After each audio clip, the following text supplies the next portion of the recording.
Hey guys, welcome to lesson 32. Let's begin. I have invented the world I see. Today we are continuing to develop the theme of cause and effect. You are not the victim of the world you see because you invented it. You can give it up as easily as you made it up. You will see it or not see it as you wish.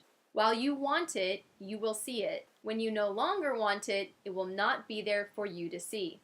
The idea for today, like the preceding ones, applies to your inner and outer worlds, which are actually the same. However, since you see them as different, the practice periods for today will again include two phases. One involving the world you see outside you, and the other world you see in your mind. In today's exercises, try to introduce the thought that both are in your own imagination. Again, we will begin the practice periods for the morning and the evening by repeating the idea for today 2 or 3 times while looking around at the world you see as outside yourself. Then close your eyes and look around your inner world. Try to treat them both as equally as possible. Repeat the idea for today unhurriedly as often as you wish. As you watch the images your imagination presents to your awareness. For the 2 longer practice periods, 3 to 5 minutes are recommended, with not less than 3 required. More than 5 can be utilized if you find the exercise restful.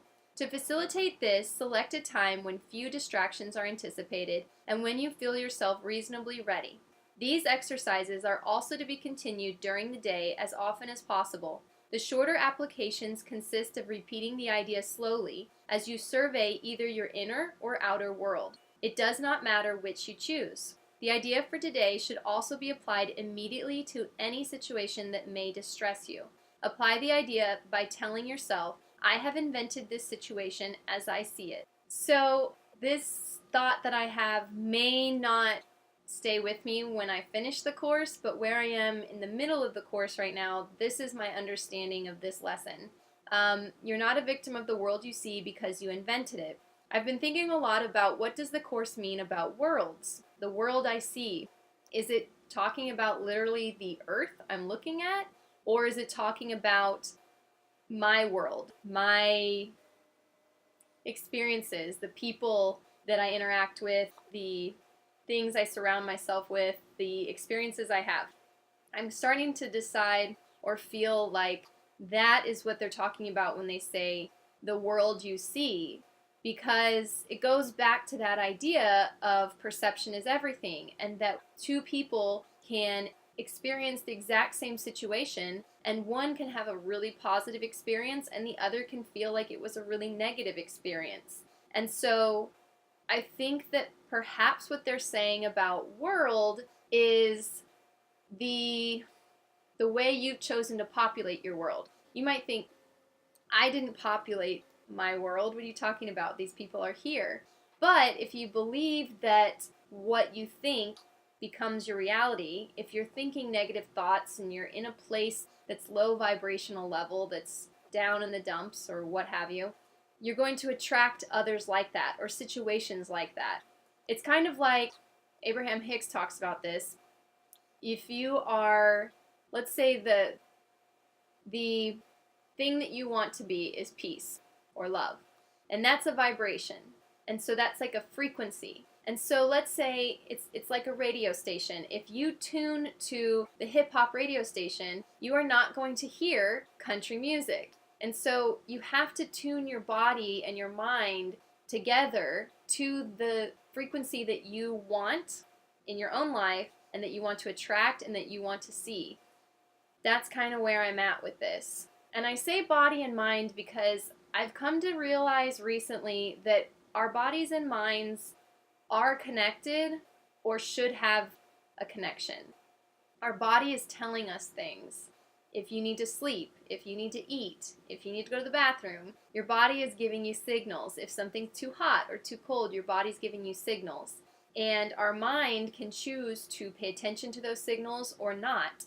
And the other day I had I was just tired, and it wasn't any fault of mine.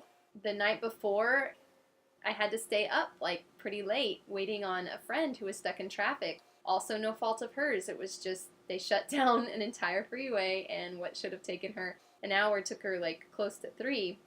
So I was up pretty late waiting for her. And the next day, I was really tired.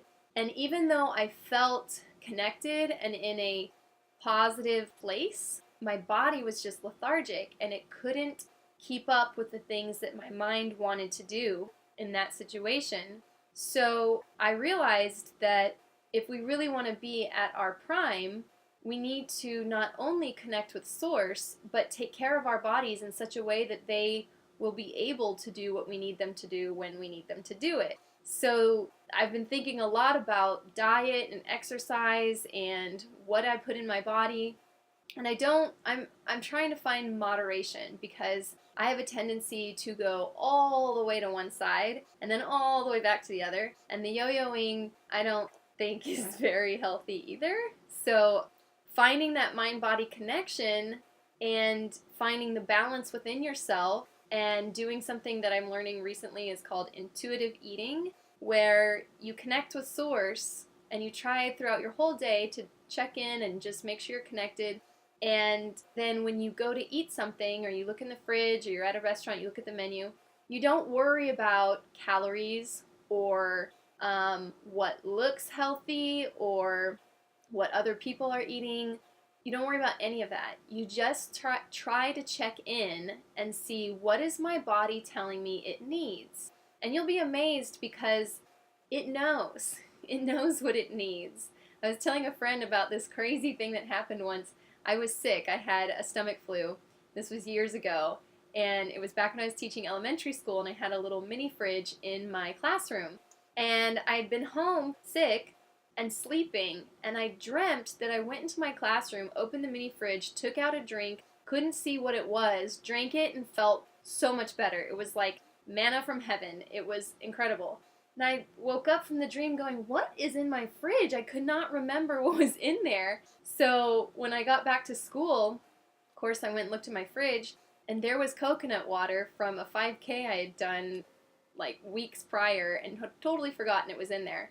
Drank it, and it hydrated me so well. And that was long before I understood that coconut water was a fantastic hydration resource, especially if you're dehydrated, because it has, minerals and all that good stuff in it, electrolytes, whatever. I don't know what's in it. I should look at the bottle, but I know it has a good stuff. So your body knows what you need. It's important to get connected because it's going to be the way that you are able to work at your optimum. So I was thinking about, I love coffee. I love how it tastes. Unfortunately, it makes me sweat, it makes me jittery, it gives me a stomach ache, and ultimately I crash like by 3 o'clock in the afternoon. If I don't have coffee, none of that happens. And so I've had to decide, what's more important, the flavor of this delicious thing in the morning or having a body that's happy with me? And sometimes I still drink coffee. What are you gonna do? Maybe one day I'll stop forever. But that's just one example. It's the same thing with like alcohol. I mean, alcohol is not exactly good for our bodies. Some people will say, no, it is, it is. Okay, fine. For me, alcohol often makes my nose run. I know, it's weird. And the next day, even if I have a small amount, I usually have a headache. So for me, I really don't drink alcohol very much. That being said, if my girlfriends are having a brunch and they hand me a mimosa, I might enjoy it with them. Why not?